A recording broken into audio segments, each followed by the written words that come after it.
Yani bir ihtimal olabilir. Abi sen teşekkürler sana.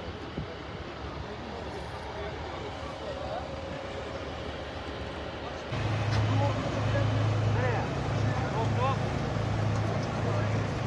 Geldim abi. Oldu mu tekrar oldu. Ben bir tane çekeyim.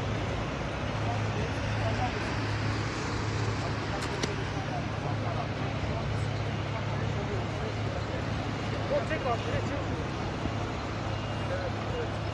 Şuraya çekeceğim.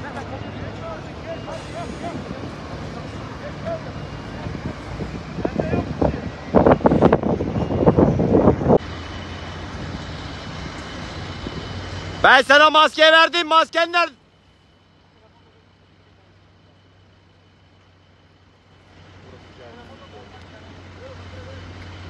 Hemen burada. Hemen burada.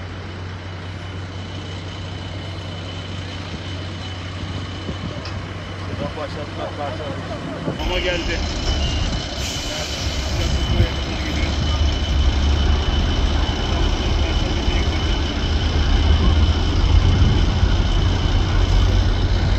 Ben sana maske verdim. Masken nerede?